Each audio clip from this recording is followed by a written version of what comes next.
Welcome friends, स्वागत है आप सभी का आपके अपने चैनल में दोस्तों। और आज मैं आप लोगों के लाया हूँ एक बहुत ही इंटरेस्टिंग वीडियो, जिसमें मैं आप लोगों को बताने वाला हूँ दोस्तों कि एक समय की बात है जब हनुमान जी ने सुदर्शन चक्र, गरुड़ जी और सत्यभामा का घमंड तोड़ा था। जी हाँ, हनुमान जी से हमें ये चीज़ सीखने को मिलती है दोस्तों कि आपके अंदर कितनी भी योग्यता हो, आपके अंदर कितना भी बल हो, पर आप हमेशा जुड़े रहिए अपने मिट्टी से। और हमेशा जो है कभी आपके अंदर किसी भी चीज़ को लेकर घमंड नहीं आना चाहिए। तो यही चीज़ के ऊपर ये कहानी है दोस्तों, जब हनुमान जी ने इन तीनों का घमंड तोड़ा था। एक समय की बात है जब श्री कृष्ण जी और उनकी पत्नी सत्यभामा बैठी हुई थी। तो सत्यभामा को ये घमंड हो गया था कि श्री कृष्ण जी ने उन्हें पारिजात का फूल ला कर दिया था, जो कि स्वर्ग में लगता है।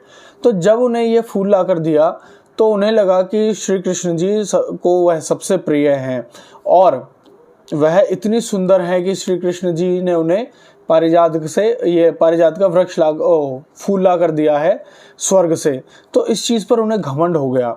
उसके साथ ही जब गरुड़ जी को यह घमंड हो गया था अपने ऊपर कि भगवान को जब भी कहीं जाना होता है तो वह मुझ पर ही सवार होकर जाते हैं और मेरी जो रफ्तार है, जो तेज़ी है, उसकी कोई भी सीमा नहीं है और उसका कोई भी मैच नहीं है, मतलब उसे कोई मैच नहीं कर सकता है।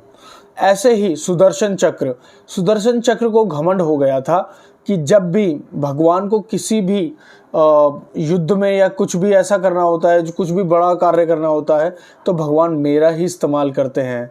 इसका मतलब है कि मैं सबसे ज़्यादा पावरफुल हूँ।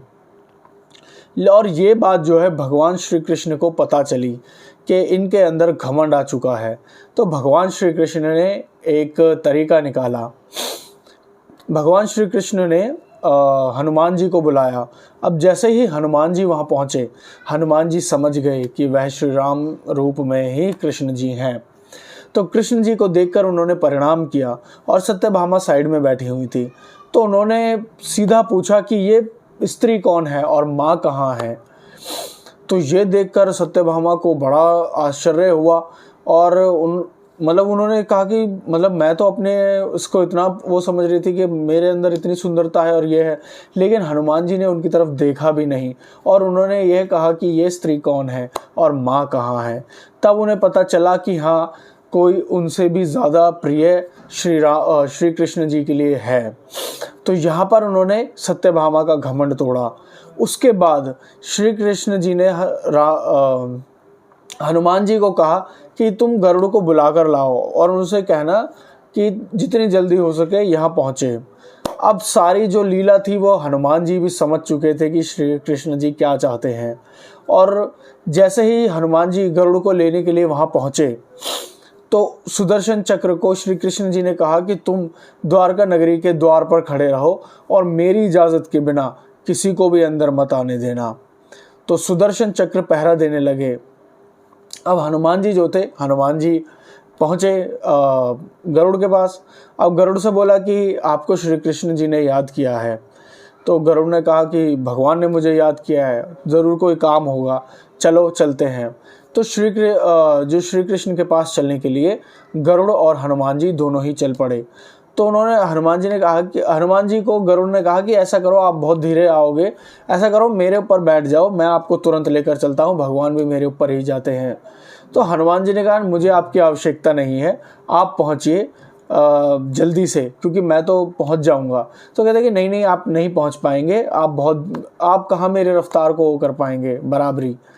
तो हनुमान जी ने कुछ नहीं कहा। हनुमान जी ने कहा नहीं, आप पहुँचिए, मैं आ रहा हूँ। अब जैसे ही वो अपनी पूरी रफ्तार से उड़ते हुए गरुड़ जी वहाँ पहुँचे, उससे पहले ही देखा कि द्वारका नगरी के द्वार पर हनुमान जी खड़े हैं। अब ये देखकर गरुड़ आश्चर्य में हो गया कि मैं तो इतनी तेज़ रफ्तार में आया हूँ जिसकी कोई बराबरी नहीं कर सकता, तो आखिर ये वानर यहाँ पहुँचे कैसे हनुमान जी। तो उन्होंने पूछा कि आप यहाँ कैसे पहुँचे, ज़रूर कोई माया की है।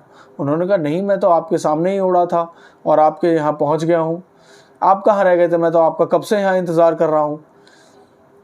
अब ये देखकर उनका जो घमंड था वो वहीं टूट गया कि मैं अपनी पूरी रफ्तार से आया फिर भी नहीं पहुँच पाया।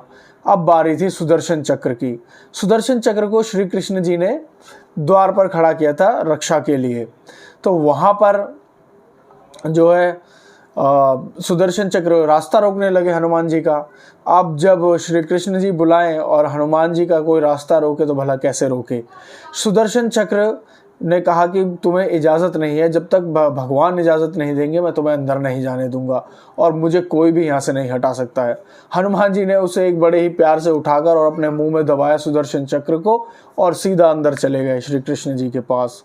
और जब सुदर्शन चक्र ने बहुत कोशिश करी बाहर निकलने की, पर हनुमान जी जिन्होंने अपने बाल रूप में ही बाल समय रवि भक्ष लियो यानी कि पूरे सूर्य को ही अंदर निकल लिया था, तो उनके लिए सुदर्शन चक्र क्या था।